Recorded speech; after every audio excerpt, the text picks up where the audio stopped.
Ahora, la experiencia no es lo que nos ocurre, sino la interpretación que hacemos de lo que nos pasa. Y esto es muy importante porque normalmente cuando estamos en un ámbito tradicional o habitual, por ejemplo, en gestión humana, que nos preguntan cuál es tu experiencia, normalmente hablamos de una acumulación de tiempo en una actividad.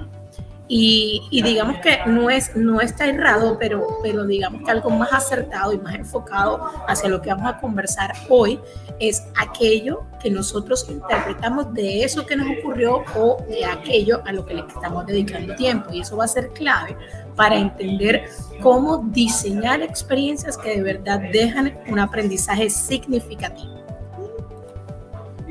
Ahora, ¿cómo podemos abordar este tema o por qué la experiencia de aprendizaje es importante? Lo podemos abordar de dos maneras.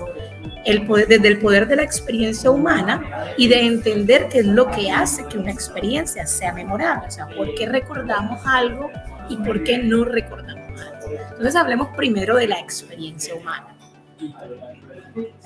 Y es que la experiencia o el aprendizaje basado en la experiencia lo podemos considerar como el mayor superpoder de todo organismo vivo. Y hablo de todo organismo vivo y no solamente del ser humano, porque no solamente el ser humano aprende de la experiencia. Todos los organismos, así sea el más pequeño o el más simple, como esta mariposa, aprendemos desde la experiencia. Los animales, las plantas y hasta las bacterias llevan a cabo procesos de inducción para adaptarse mejor a los entornos complejos a los que se enfrentan. Sin embargo, en lo que se refiere a nosotros, los seres humanos, hay una curiosidad o hay digamos, unas particularidades que convierten el tema del aprendizaje basado en la experiencia en una dimensión muchísimo más amplia y muchísimo más interesante. Entonces, el poder de la experiencia. Y traigo un quote de John B. Watson, que es un psicólogo y se le conoce por ser el padre del conductivismo, una, digamos que de las estrategias o metodologías que más se aplica en la educación tradicional. Pero sin embargo, y contrario al postulado que él trae, él habla de algo muy importante, y es que todos los comportamientos son el resultado del proceso del aprendizaje. Las personas variamos nuestras conductas de manera frecuente con base en la experiencia que adquirimos. Sin embargo, esto no siempre nos lleva a hacer las deducciones correctas de aquellas experiencias que vivimos. Y por alguna razón, no todas las experiencias que nos trae la vida, el destino o el entorno nos sirve para obtener un aprendizaje válido. Por eso es la importancia del diseño de la experiencia de aprendizaje, de alguna manera tener una fundamentación, una estructuración, una intención en aquellos momentos en donde queremos que se logre un objetivo de aprendizaje. Ahora, sí o sí, el aprendizaje que nace de la experiencia va a generar un impacto en nosotros. No es lo mismo simplemente el aprendizaje que se induce o que se presenta o que de alguna manera se nos impone, no va a quedar en nosotros de la misma manera que el aprendizaje que tenemos con base en una experiencia vivida, en un evento, sea positivo o negativo, o de simplemente que surge de la emoción. ¿Pero por qué será esto? Los animales y los niños pueden que, digamos que sean las criaturas más válidas a la hora de aprender de la experiencia. Por ahí dicen, nosotros decimos aquí en Colombia, no sé, en el resto de los países de los que se conectan, que loro viejo no aprende a hablar. Y tal vez para muchos sea así. Y puede que los animales y los niños sean los seres más válidos a la hora de aprender la experiencia. ¿Y por qué esto? Porque ellos huyen del daño y aprenden de los estímulos y contextos que son los más enriquecedores para interactuar. Ahora, vamos a tomarnos unos 10 segunditos y pensemos por qué creemos entonces que los niños y los animales hacen inducciones más válidas que nosotros los adultos a la hora de generar un aprendizaje basado en la experiencia. Vamos a tomarnos unos 10 segunditos en entender por qué.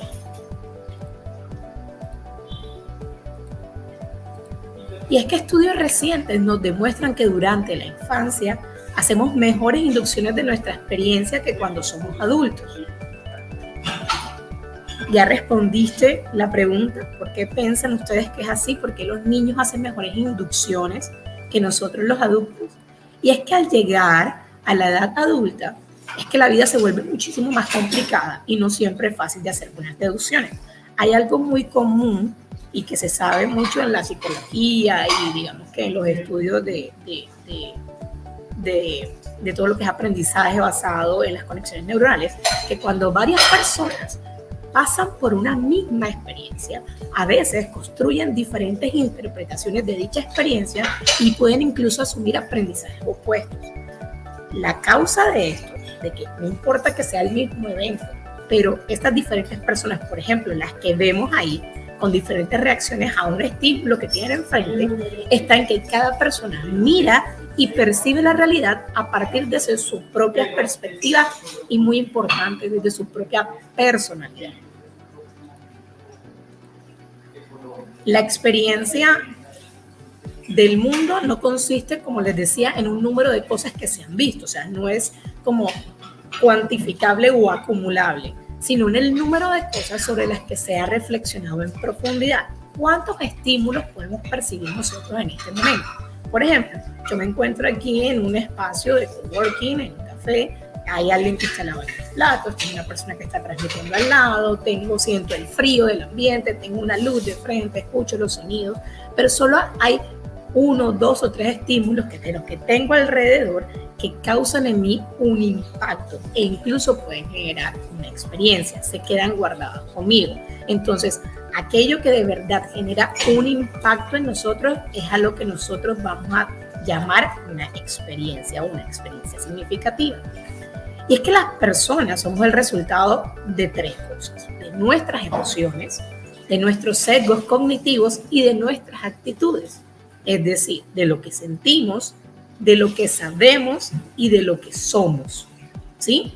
Y no hay como un peso diferencial entre cada uno de estos ítems. No es el conocimiento el que pesa más, no es la emoción el que pesa más, o es la actitud.